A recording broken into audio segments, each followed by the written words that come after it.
Okay, we're getting into some areas for color now. I'm going to skip over this one. The mesh tool is kind of complicated, needs its own, so I'll provide a link for that one. But this one, we'll do a couple of them together. So the gradient tool, you can double click on it and you'll get this window that will pop up. It's also available simply under Windows. You can get gradient to pop up there as well. For this one, there are some basic defaults. You can always choose one to start with. And, you can, just like Photoshop, this is kind of a review of that. You can pull them off. You can add to them. If you would like to change a color, simply double click and you can choose from the palette here for the swatches, or you can go to color area and choose, appropriately down here. You can mix your own in terms of adding, different variables. There's a few different ways to get to that. So go ahead and, try those out. What I would also suggest is that for swatches, you can always create a color that you like and add to it. So I'll go ahead and I'm trying to think. I'll cover the swatches in a different one, but for now, just know you can choose from a swatch and you can create your own swatches. There's lots of defaults though. So for this one, again, you can pull and drag. You can change where the intensity of a particular gradient is, just based on where to drag these little guys. So these diamonds up here can be changed and will affect how fast that gradient moves. You can change the type of it. There's just a couple, radial to linear, not too complicated here. You can change the angle though at which it lives. I'm just going to leave it as a blank default here. And then once you have it, I would recommend that you add it to your swatches. So to add to a swatch, once you have something, you can see it pops up here. It also pops up here, meaning it's a present and active color. But it's hard to retrieve later. So I would highly recommend that you go ahead and make it into a swatch. So to make a swatch for a color that's present, you can either simply click this little menu guy and say New Swatch. That's fine. You can name it whatever you like. Or you can always, if it's up and present, you can always hit this little button down here that says New Swatch. Either way, it's accomplished. Then, let's say that you would like to add a color to that stroke.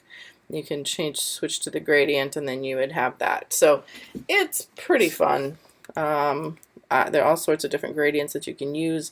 Just remember, you're not stuck with that default that pops up, that black and gray one that will always appear as the default. You can change to whatever color you would like. Moving on down is the eyedropper tool, and you can, if you had a photograph up, you can pull color from a photograph too, just like in Photoshop. Otherwise, you can borrow a color from something that's nearby. There's nothing too fancy about that. But I'll grab this guy so you can see. So let's say that I have him selected, but I would like him to be someone else's color. I simply then choose on the other item that I wish to copy, and there you go. Nothing too fancy about it. The blend tool is a fun one. A lot of people don't use it. It's kind of particular when it's helpful. So to do that one, you have to have a couple things. I'm going to make a couple shapes for you. Let's move down here. Okay, so I'm going to start off not only with two different shapes, but also two different colors, so you can see what it's capable of. So I'm going to start off with an ellipse and end with a circle that's a bit bigger. I'm going to change this color. I'll just grab it, or something like that. Alright, now what you would do is select both your items, and then if you go to the blend tool, you can double click on it, and there's a couple options. You can choose if you would like a smooth color. You can choose if you want specified steps or specified distance. So I'll just walk through what some of those ones are. So if I say smooth color, I click on one, I click on the other, and then boom, I have this area of color. If I would like to do specified steps, the more steps you have, the more it's going to look like smooth color. So I'm going to just do 6 so you can see how obvious it is. And again, you click on one, you click on the other, and then boom, you've got these beautiful variations. Now, if, like right now, these aren't actual circles that I can change, nor can I select them. However, if I select that whole blending and now hit expand, you can see that these are now circles, and technically I can ungroup them, and now I can pull them out should I want to, like make a little bit of an anomaly to this if I wanted to.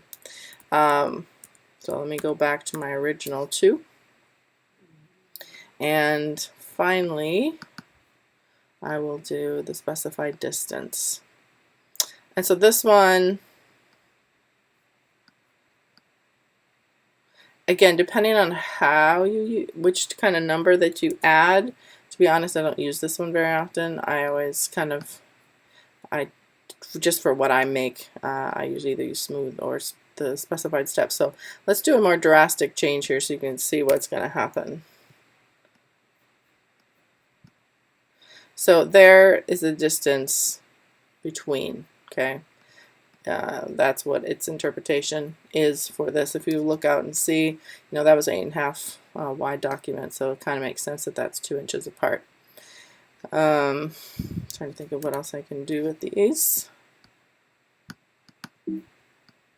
Specified distance. I don't think that's going to change it very much. Yeah, it doesn't really. Okay, so that's some fun stuff with the blend tool.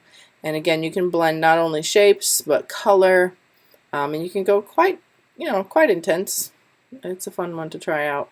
For me, the fact that I can not just have it like this, but I can expand it and be able to utilize each of those pieces becomes pretty important. I don't have to think through a lot of stuff. I could easily rearrange these should I want to, which is great, but I'm not, let's see, if I want to change the orientation, for example, if it was a little too boring and I wanted to make it a little bit more interesting, I can all of a sudden make it into a curve.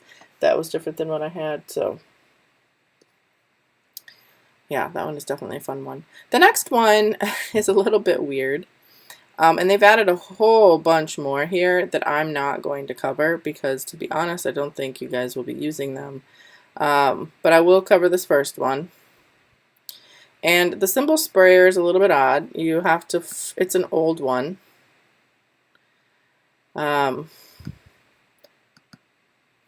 And there's just some basic things that you're gonna have to look at here. I'm trying to remember which ones. So graphic styles. So symbols you can't quite see on here, but it's in Windows and it's all the way down to the S's. So if you just go ahead and hit symbols, there's some terrible ones up here. The defaults are terrible. You can find a few more. If you go to the Open Symbol Library, there's quite a few you can look at. Let's see what nature has to offer. Again, most of these are going to be kind of cheesy. And again, most of us who work in these programs know exactly where you got them. We understand that stuff. So, be careful how you use it. The good thing about them is that you can actually make your own. So you're not stuck with what they have. So, if you wanted to make a whole school of fish, you could make, make a couple different ones. Let's say, like, I could duplicate this one now, make some small edits to it. And so let's say that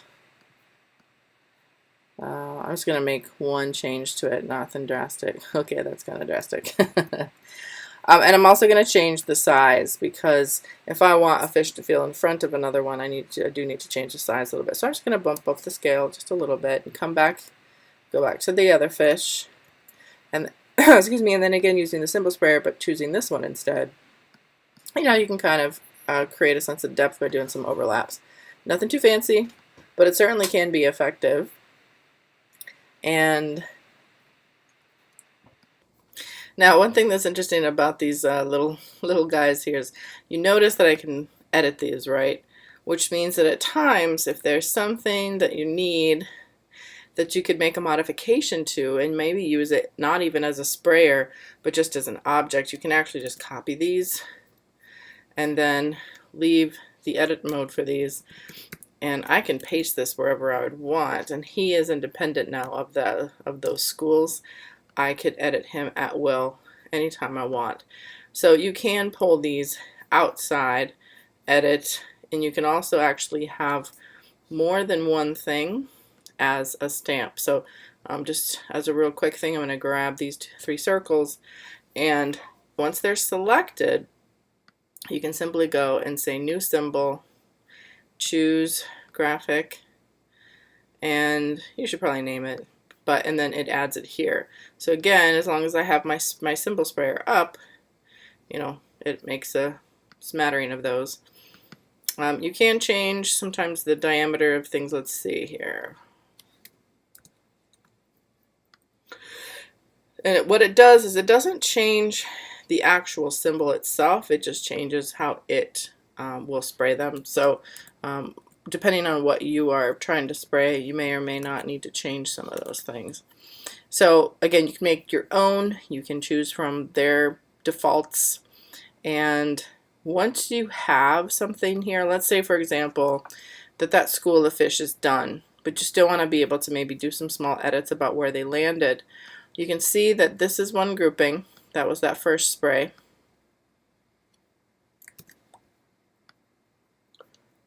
And this is the second.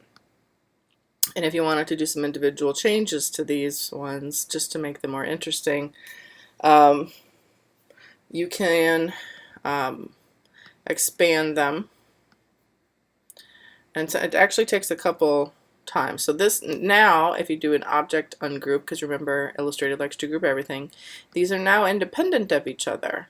Okay, so you can do what you would like to with them in terms of you know, going in, recoloring, maybe, you know, who knows, doing really small, delicate, small things. And for that one, of course, you could either you could just come in and do some small things again. Now, to do those changes, you need to break the link that it has. You can edit a symbol, but if you edit that symbol, remember that it's going to edit all of them at the same time.